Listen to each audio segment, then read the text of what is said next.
Welcome back to another episode of Water from the Rock. I'm one half of your host, Marquis. I am the other half, Free Mel. And today we have a very, very special guest, as you can see, sitting here to my right, the beautiful Lauren Barley, candle business owner, operator of Light My Candle.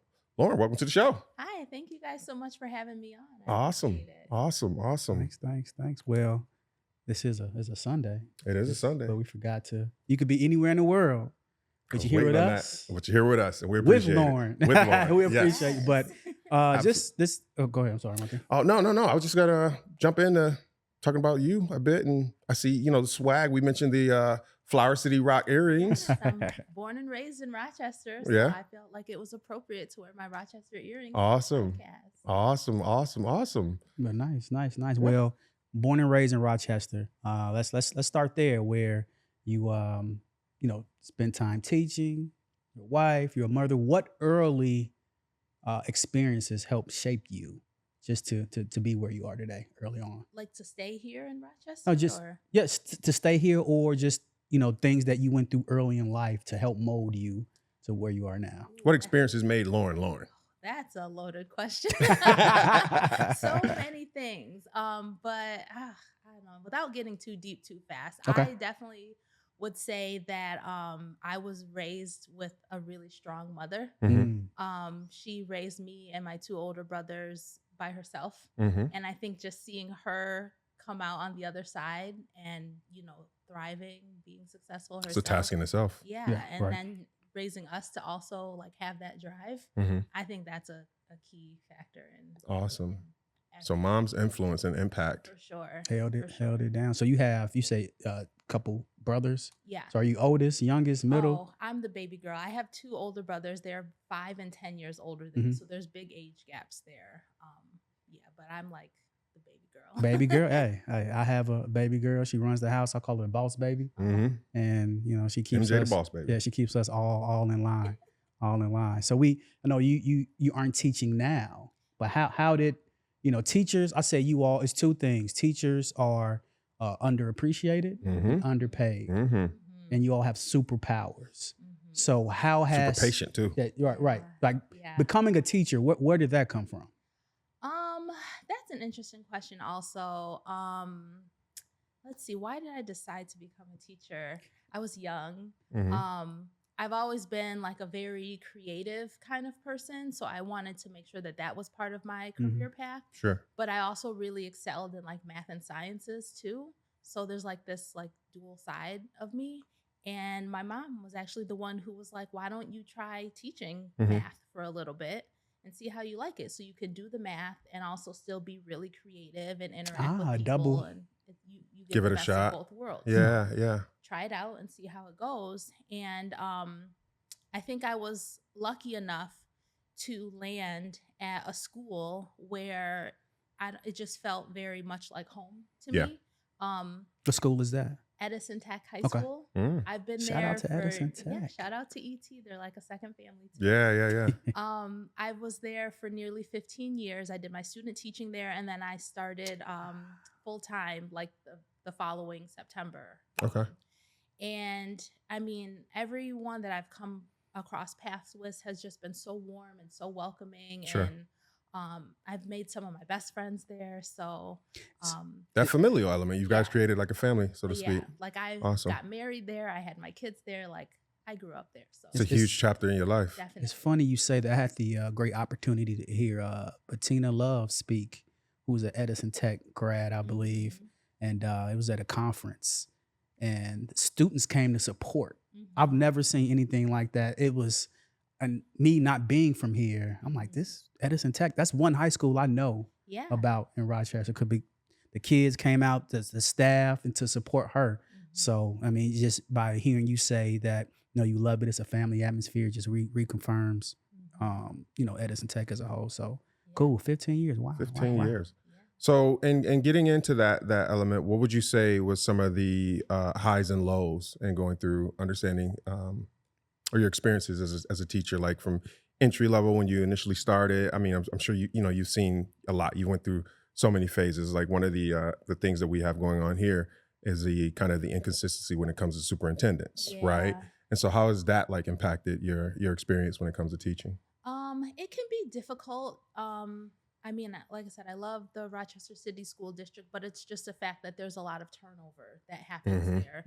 And it can be stressful, but at the end of the day, like those 30 kids, 20 kids, whatever many it is, they come into the classroom, you close the door, and that's all that matters. Exactly. Right? Like, that moment. That's what's really the time that you have with them, so to speak. Yeah. Exactly. So you just can't get caught up in all of that. And one of the things I thought about when we talked about having you on is some of the experiences that people are going through in the educational system now with like financial cuts and Department of Education essentially being diminished, so to speak.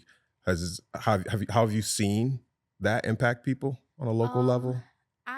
I haven't, because I haven't been in the classroom this year while all those changes have been happening. That's the important part. But I could imagine that it would be extremely stressful. Yeah. Because I know watching from afar, you got to be like, man, like this is and tough. Teachers really like to plan, and we really like to know what the plan Get is ahead of and things. like what's going to happen, so we can prepare for anything that happens. And just that fear of like not knowing what this means, what it looks like, is concerning. But again, teachers are very flexible also. So we like to have a plan, but we are able to kind of teeter, along that line of the plan. So. Sure. Yeah, Berta's best friend is an educator, Keisha James. I'm not sure if you know or familiar with her, but I remember when she was teaching before she went into her, established her own consulting business, so to speak, we would watch her prepare for the school year, and it was to the point of her spending her own money and supplies and things for the classroom and ensuring that her kids got the quality of education that they were expecting to come and get. And so like I'll to the point where I was even seeing like Amazon, like an Amazon wish list or GoFundMe type things or whatever. I'm like, the fuck? Like really? That's what y'all got to do as educators or whatever. So to Free's point, as far as underappreciated, underpaid, you having to pay out of your own part. You're working for a salary and then taking a part of that salary to go and put back into just being able to properly do your job, which is crazy because the city school district has a budget. It just, again, those are questions. I'm getting off on a tangent. But. It's also a very big district. So it's a big budget for a big district. They have to divide it between a lot of people. So again, I guess that's just part of the game of being a teacher. You know this when you signed up for it, I guess. Yeah, awesome. And you just prepare. Like you said, there's great things like GoFundMe's. There's all different kinds of like websites where teachers can put their wish lists on. Yeah, parents contribute, things of that nature. And and you just find what's most significant for the kids or most impactful, and just like hone into that. Awesome. Well, thank you for being a teacher. That may sound Absolutely. kind of funny, Absolutely. but you in life, I believe representation matters, and having someone. I wish my daughter had a teacher who looked like you, where she's sitting there and she sees, so just want to thank you. Straight up. But well, and to piggyback on that point real quick, sorry to cut you off. Finding representation and people that was a huge part of like the Women's History Month shoot that we did. Was I wanted to build that, Bible, if you will, for Sophia at the time. I think she was just walking when we did that a few years ago. Right. And thinking to myself, like, I want her to be able to see professionals and people that look like her as a representation and understanding, statistically speaking and stereotypically speaking, you don't have to be an entertainer or an athlete, right? You can be an educator, you can be an attending, an MD, attorney, whatever the case may be, So that's a huge part of why we did that. So thank you again for supporting us in that a few years ago. So before we jump into what's going on now, Marquis and I, we talk a lot about family and having kids. And yes, the mother, the wife part of Lauren. Tell us about that. Tell us about that. I was just trying to think of something to kind of segue to that, but Well, you have are- 2 little ones. I have Alright. 2. They're not little anymore. Just like your daughter's not little No, anymore. no, not at all. Okay, let's back up. My husband, Yes. his name is Justin. He is like my rock. He keeps me grounded. Because Shout out to Justin. Yeah, shout out to you, Justin. Because sometimes, being a creative person, you can be like, "Oh, I want to do this." All over the place, yeah. Sparkly object syndrome, and he's like, "But what is the plan?" Sparkly object syndrome. Where I is never the heard it put that way. spreadsheet? I got using, that. I'm I using have that. I'm using that, by the way. Sparkly object syndrome. Yeah, Like, yeah. "Oh, look at that." Or like, I just made like a funny TikTok where I'm like trying to do a project and I'm like, just trust the vibes. And my husband's like, the vibes are not a plan. Like, The vibes aren't part of the plan. The vibes are in the he's budget. like, no, but where's the spreadsheet? So I love that about him so much. That's great. Keeps you so it balanced. Keeps me grounded and balanced for I sure. love that. We've been together. Shout out to you again, Justin. Yes, for sure. And then, so we've been together for almost, not quite, but almost 20 years together. And then Aw. about, Congratulations. gosh, you're making me do math now. Maybe like Oh, you are a math almost teacher, by huh? 14 years married. By trade, right? Yeah. You're supposed to know this. I Right? know. It's like, but the time is moving so quick. Oh yeah. So you guys were together like at the puppy love phase of things. Almost I 20 met him years. when I was a freshman in college. So, Okay, awesome. We've been together a long time, and it's just like one of those things where it's like you just meet a person, and you're just like, you're my person now. Like, I'm Cool. gonna spend the rest of my life. All right, we're going to do this. Yeah, Yeah. we're doing it. Yeah, we're That's gonna what's do it. up. That's what's up. So we got Kids, married. schools, and businesses then- later.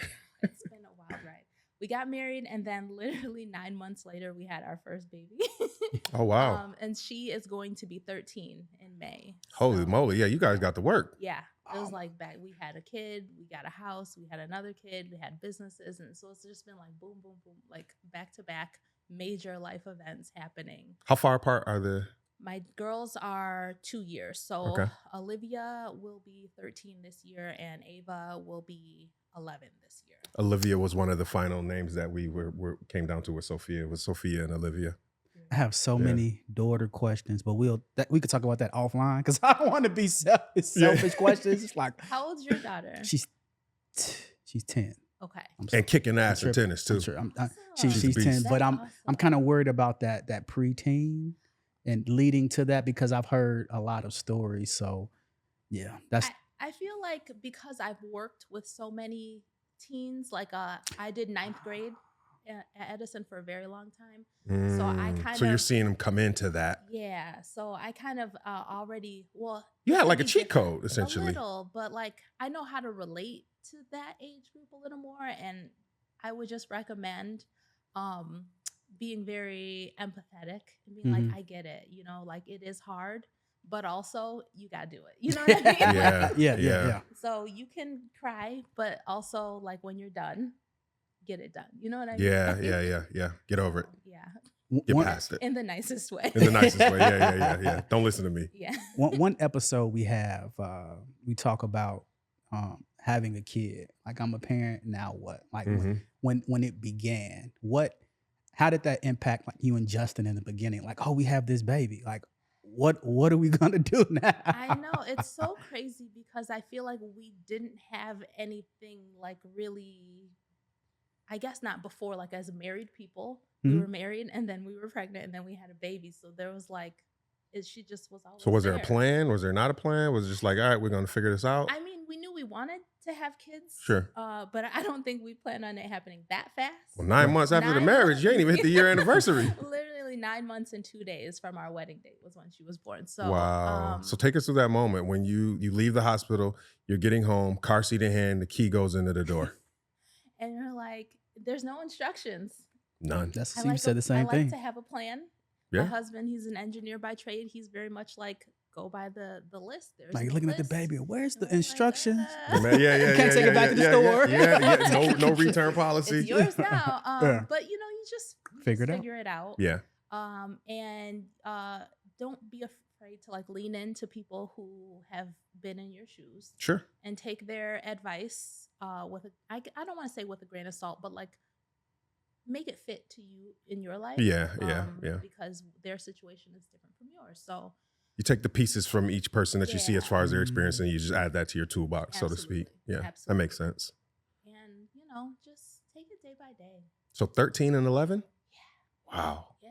It's crazy. Man, you're gonna be looking at colleges soon. Yeah, I mean, and I'm out. So again, as a teacher, I yeah. think in the number of summers that we have left, and we have maybe like 5 summers in total.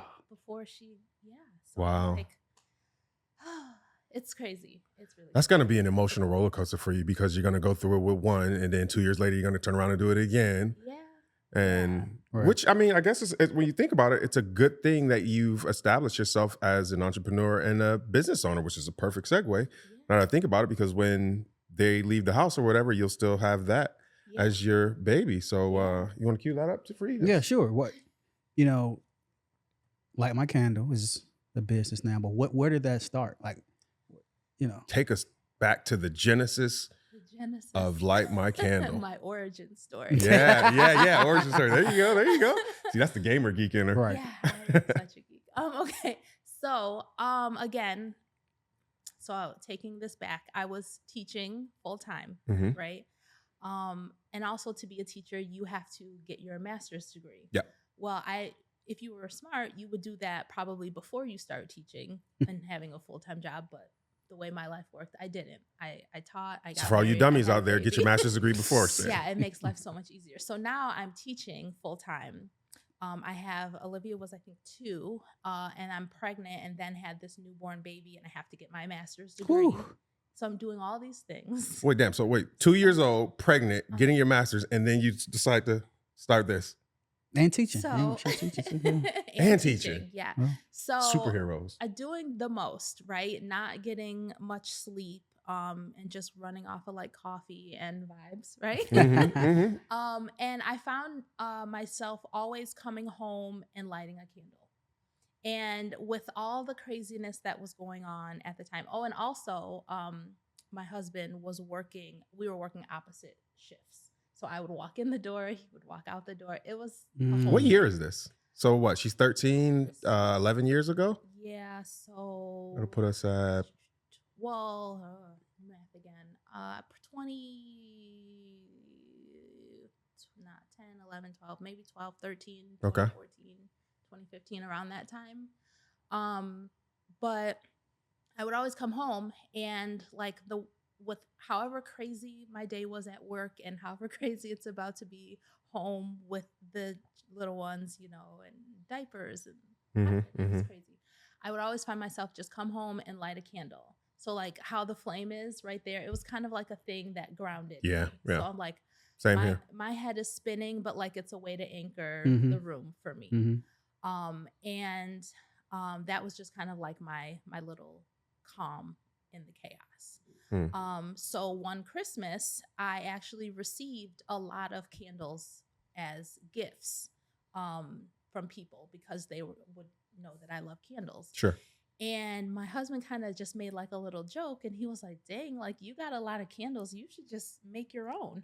Vibe. And I was like, it was Vibe literally check. like a Vibe, light bulb went off Vibe in check. my head. And I was like, make my own. Like, I didn't know that was something that people could do. So, and you can get online kits for fairly cheap. Well, now, but back then it wasn't really like a widely known thing, I guess. So I got a kit. I tried it out.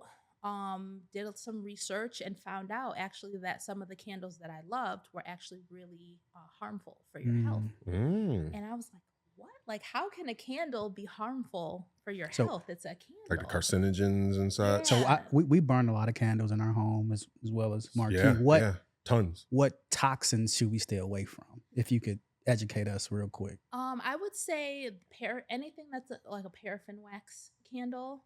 I would stay away from that because paraffin is like derived from petroleum.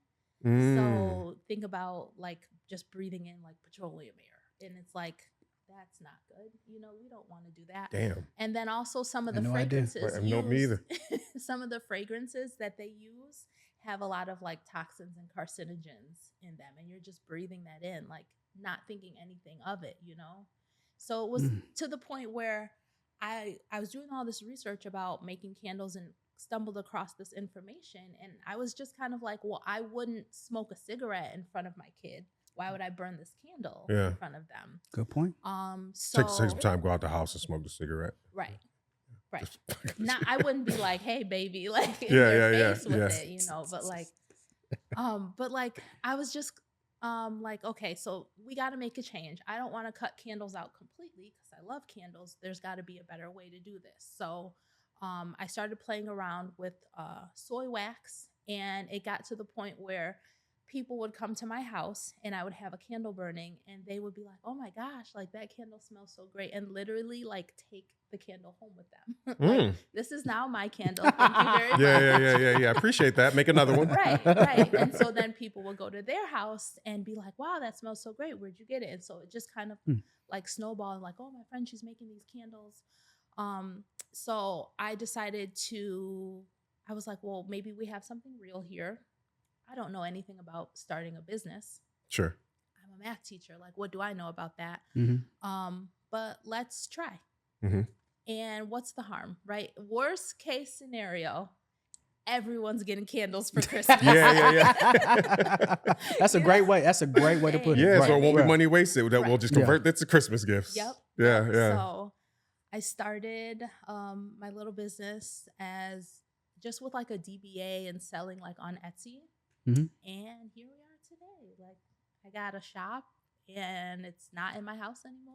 And it's going. So what was that process like where it started, you know, in your home? Was it? Yeah. I was just gonna say, we can't just gloss over that. Right. Did it start in the room? I remember seeing you in the It's rooms and in all the basement and buying shelving and all of that stuff. I remember watching some of your deliveries and things like that coming on Instagram and watching like, damn, like she's really doing it and committed. So, you know, shout out to you for that. But like, we're not just gonna gloss over that. You gotta walk us through that. Okay. So I started making the candles, selling them on Etsy, and this is around 2015-ish. I started the business in 2018. Okay, officially in 2018 is when I started selling. And every time, like, you know, every amount of money that I would make, I would just put it back into buying more supplies. So it's like this reinvesting, cycle, so to speak. Yeah.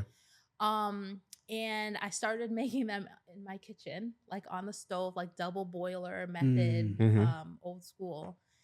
And see, that's what people need to hear. That's dope. Keep going. I'm sorry. Yeah, I mean, it's you got to start somewhere, sure, right? Sure. And it's like, what's the harm, Mm-hmm. right? And so I started in my kitchen, and then I would like lay the candles out on like the dining room table, and that, you know, slowly became like a little factory in itself. And there was like just boxes everywhere. Because they had the set, right? Yeah. on the table. Yeah. And I like tell my kids, like, don't touch that, you know? Yeah. So then we need to like, I print my own labels. So now we got to find a place for a printer. And it's like, where are we going to keep all these supplies? Like, we have to still live here. Yeah. Right. Right. House is turning into a chocolate factory at Willy Wonka, right? And then there's kids running around. So I was like, we got to take this down to the basement. And at the time, my basement was unfinished. Like, we had like one light for the whole basement. Like, but I was down there and, you know, making the candles. And I was like, I don't want to be in this basement forever. This is nice for now, right? But not forever. And I didn't really know if I wanted to give up teaching. It wasn't like the plan at first when I started. But the potential was there. So I was like, all right, if I'm going to be in this basement, right, then I want it to be a pretty basement. Yes. I understand. Yeah, absolutely. But I also make it your own, like your own space. Right. Get the vibe together. Get the vibes, right? You know, so that I actually want to come down here. So I was like, all right, I'm gonna give myself like a year, right? I'm gonna redo this space and give myself a year. I'm going to go hard on like social media and see what happens, because you never know what can happen. Right. And, you know, just kind of see what happens. So I DIY'd the hell out of that basement. Okay. Yeah, I remember. Listen, like I said, I was on that journey with you, watching the process. It was so scrappy. It was so like, and I did it over a February recess from school. So like, I didn't have to work the entire week. I put the kids in like a February recess camp so that they would be out of the house for a certain amount of time, and I could just like get it done. Committed to it, yeah. Yeah. So going through that process, what did you learn, I guess, about yourself and about just You obviously saved. the saved. business? I can be scrappy when I need to, right? I can, yes, I want this basement to be like official and have contractors come in, but that's not the goal right now. Right. Right? What is the purpose of this right now? So it's like, again, taking all those vibes and like really narrowing it down to accomplish the mission or accomplish the goal. Sure. Yeah. So I redid the basement, just again, so like piecemealed it together. So it was, I put lights in there, so at least it was bright and it looked decent. And then I got to work and started cranking out candles. It's like so many things. Yeah. It's okay. Take your time. At the time when I was in the basement, I obviously didn't have like my own store to sell candles. So how are we going to sell all these candles? Right. So come up with a plan for that. All right. So I took advantage of the internet and social media. So posting, I created my own website. Like I got off Etsy. Well, I'm still on Etsy, but focusing more on my own website. Generate your own traffic, SEO, all that fun stuff. Yeah. Your digital footprint, if you will. Yes. Creating a community is important for small businesses. So I did a ton of markets in Rochester. Been to a few. To connect. Festivals. Yep. Festivals, Lilac Festival. There's one, Thamada. A lot of holiday markets. So that I can actually interact with my people, like my community, my candle lovers. So it's almost like you're speaking more towards branding now as well, right? Like when you're saying creating your community and the brand identity that Like My Candle is becoming. It's a big part of it, because just like with teaching, there's like the saying in teaching that kids will, sometimes kids will work, or what does it say? Hold on, give me a second. Sometimes kids will learn more for you than they will from you. So, it's all about building that connection with the kid, and they'll be willing to listen to what you have to say if you have that connection with them. They don't really care about the math, right? Sure. They don't care But they don't want to that. disappoint you. Right. So that is something I learned from teaching that I've applied to my business. People will learn more from you or for you than they will from you. So it's really important for my business to build that connection between me and my community. And social media has been a great outlet for that. Yeah. By the way, check Lauren out on Instagram. Like My Candle is the handle. Nearly 5,000 followers. So she's doing something right. So so starting in your kitchen and then going to the basement, now in the storefront. What, any doubt when you started? And if you did have any doubt, how did you overcome that? Any doubt? I don't really know if I had doubt, because I didn't really expect all of this. I guess you could say. I was just going off of vibes. Yeah. And I was like, this is fun. Like, let's do it. But then it got to a point where it was like we really have a business. You've got something here, yeah. This is really happening. I think the doubt came like in the middle of the journey, more so than in the beginning. Okay. Because now you're like, oh gosh, like how can I sustain this? And I felt like a lot of pressure the last like year or two with juggling all the things. Sure. Because before, this was just something I did like for fun, and if it got done, great, and if it didn't, who cares? Yeah. But now it's like, you got family and work to go back to, essentially. Yeah. But now this is my job. You have deadlines, and people, orders to fulfill. Right. Yeah. So it's different now. I think there's more doubt creeping in now than there was when I started. So two things I want to ask you really quick when it comes to that as far as the business, almost piggybacking on Fremel's last question, the doubt and when it's real or whatever. Did you feel a sense of urgency and commitment so for me, for example, when I established my business, just starting off, figuring things out, DBA, before moving on. But the moment I got the EIN, the tax number, now I said to myself, oh, it's legit now, right? And so you feel that commitment and the pressures to, stay consistent and things of that nature. So I always ask people that's in business for themselves or whatever. What was that moment or that feeling when you got the EIN? I think it was on the opposite side of getting the EIN. It's paying the taxes. Yeah. And we take all the papers to the tax guy and he's like, okay, now you owe this much money because you make this much money. And you're like, what? Hold up. Wait a minute. Yeah. You didn't tell me that. Important to be doing those budgets and us like to your husband's spreadsheet, the budgets. Okay, this is what they want because they're not going to do it for you. Right. But when you mess up, they want it all and they want it now. Right. So that's when I was like, okay. Yeah. And the last thing, you mentioned printing your own labels. And managing a lot of that yourself or whatever. So we're looking to get into merch at some point. Check out the swag, by the way. Nice. We're looking to get into merch. So one of the things that we had conversations about with the distributor or producer was drop shipping. Was that something that you ever utilized?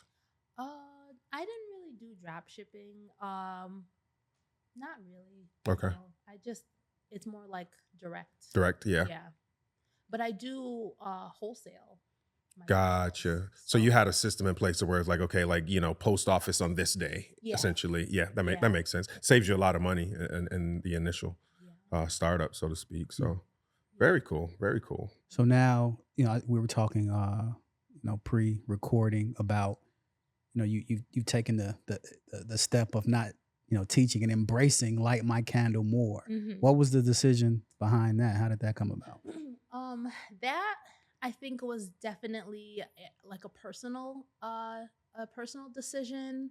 A lot of things have happened in the past like 2 years and everything just felt really heavy. And like I said, being a teacher, you have like a 30-year career and I'm like at the halfway point. Okay. So just with a lot of life experiences, I'm like, I could either stay on this path, right? And we know how this goes, or we can pause, right? Take the chance and see and explore something different. So I'm like at this really weird part in my life where I'm like, life is short. Tomorrow's not promised. It sure isn't. So I would rather try it out, see how it goes. And worst case scenario, I can always go back to teaching. Like, got to fail safe, so to speak. Yeah, like there'll always be schools, know. But let's just explore this path. How has it been so far? It has been a learning journey for sure. I think just getting out of the routine of being a teacher, because like I said, we're very scheduled, we're very planned, and now I have all this free time to make my own schedule, and it's always like kind of like it's hard getting used to that. Yes. And I think I'm just really embracing the pivot, right? Like if something's not working, pivot. You don't have to do it. Change it. Try something else and see where it goes. So that's where I am right now. Cool. Very cool. Very cool. Awesome. How was it, transitioning from your home to now a storefront where I know that had to be a lot of work. Yeah. And, so what was that like? Yeah. Take us there. Yeah. So in my mind, I thought that it was going to be like, I got the keys on July 1st, this past July. And by the end of the month, we'd be ready to go. Well, dun, dun, dun. I actually didn't open the doors until October, just because life, and things happen, and you get in space, you have a vision or an idea, things change, lighting changes, you have to spend some time in there based on where the light is going to be. So yeah, I'm with you on that. That was like, I was a little taken aback by how long it took to open the actual store. Again, but I'm learning, and I'm pivoting, and I have to tell myself it's okay, right? Like it's okay. And we opened in October, and that was like peak candle season. So things fall smells. Yeah. So it was a good time to open. Nice. Very, very nice. I haven't, definitely going to stop in and support. And we burn a lot of candles, so yeah, for sure. And as we talked a bit off camera, Rob, like we're looking to establish and build our own custom candle. So maybe that's something, that's a good point, good time to, you can speak to that as far as like your custom fragrances and options for, you create my own smells. Yeah. So yes, I sell candles, but there's many branches to this candle business. And one thing I do is I make custom candles or private label candles for corporations, other small businesses, people like anybody who really wants something custom. You can come in and kind of play around with some different fragrances. You can request certain fragrances. We can change out the vessel of your candle. Sure. It's really customizable. So anything you guys want to do, I'm game for. Oh, for sure. Awesome. Yeah. You said you had a story behind the lavender. Oh, the story I was going to say, because I brought you guys the candles today, and I'm like, I don't know what kind of scents they like. So you got this one, you got that one. You guys we love lemon lavender is one of the consistent burning fragrances in our home. Love a lemon lavender. Yo, this lavender is official. Wow. Yeah, I know. I had it initially. We were smelling it, and Free at the fireside, and I gave it to that one. He was like, "Oh yeah, this was burning later." This the one right here. He was like, "Oh, this is really nice." Cool. Yeah, and even when you open it out, like you definitely get it. Yeah. Was it on my face? Yeah, your whole face that took me where I needed to be. So where did it take you? It took me to a happy place. I saw lavender and purples. Just it made me smile, made me feel good. Like I said tonight, Candace, burn this, set the mood. Set the mood. Whatever you want to do. I'm just saying, set the mood. Come here, girl. But we appreciate you gifting this. Thank you. So light my candle. Definitely plug the links and website, social media in the description. Description, everything. Thanks for the gift. Much appreciated. Much appreciated. Well, I asked because that's part of like our brand stories. Like we want every scent to like invoke a memory. So made me feel good. Right. Nostalgia. That's exactly what you said as soon as you smelled it. And I smelled it and immediately I could remember the year 2009 in the apartment in Pensacola. That was the first time I smelled a lot, because I would always Cranberry Chutney has been one of the other producer, we won't say their name, not on this episode. That would be like one of my favorite fragrances, and it was like a fall smell, but we burn it year round. And I would always look at that and I see like, and you notice sometimes when you smell the lid of a candle in the shop, it doesn't necessarily represent how it's going to burn in a space, right? And so just ended up getting one home, trying it, and that's been a go-to. Wow. It's clean, it's versatile, it can burn in a family space, it can burn in the bathrooms. It's dope. So that one in Peony is one that Sophia loves as well. So we'll have to come and grab a couple of those for her. Of course, absolutely. Yeah. So good things. You got anything else, Free, that you can think of? We can wrap anything up else that you want to tell us about? We're definitely gonna, like I said, list all of your links and contacts, things like that in the description to get in contact with you. Want to plug the Flower City earrings? Oh, I've had these forever. They're by another small business. Her name on Instagram is May and Birch. Okay. And she makes all of these little wooden. Those are nice. I'm assuming that's birch wood. Maybe. My bad. I put you on the spot. We'll plug it in. I don't know what birch wood is, but sure. Gotcha. But yeah, she's one of my crafter friends, so shout out to her. Awesome. But I was promised a Game of Thrones. Yes. We're gonna jump right into that really quick. I want to plug. So, Light My Candle, 274 North Goodman Street in the Village Gate building, Rochester, New York. Check Lauren out, lightmycandle.com. Light My Candle on Instagram. Are you on YouTube, Twitter, any of those things? I'm not on YouTube yet, but TikTok is where I'm living right now. TikTok as well. Light My Candle, I'm assuming. Yes, Light My Candle. Awesome. Well, we'll work with you and get collaborate and help you get the YouTube thing going or whatever. We're kind of fully immersed into that and trying to understand and figure out the algorithm. It's a pain in the ass sometimes, but real quick before we jump into Game of Thrones, Marquis, like this is a good question he asks at the end. Like, what were you going through? What you've been through, and now you have your business. What will you tell, I guess, a younger version of yourself? Yes. Oh, okay. What would you tell Lauren at 18? Ooh, Lauren at 18 was very different. Getting into business or just in life. I would just tell her to just do it. Just go for it. What's the harm, right? Like, if you make a mistake and you have to switch paths, then do that too. Like, it's okay. Yeah. You don't have to have everything figured out. Nice. And shiny object syndrome is real. It is real. It is real. And that's okay too. Awesome. Gotta live. Sauce. Okay. Yeah, dope. Well, on that note, we're going to get up out of here. Stay tuned for our happy hour episode with Lauren. We'll get into the Game of Thrones. Absolutely. And in that, Lauren, thank you so much for coming Much and sitting, appreciated. chilling It's with been us, great. having It's a been good great. time. Great fun. story, great conversation. Again, like I said, we look to have you back on when we get down to the shop and figure out what our fragrance is going to be. You know, have a conversation with you there, show everybody the nice brick and mortar space and the historical neighborhood of the arts, if you will. It's so cool. And we'll go from there. But yeah, on that note, I'm one half of your host, Marquis. I am other half free male. We are the Waterfront Rock Podcast. Catch you guys next time. We're out. Peace.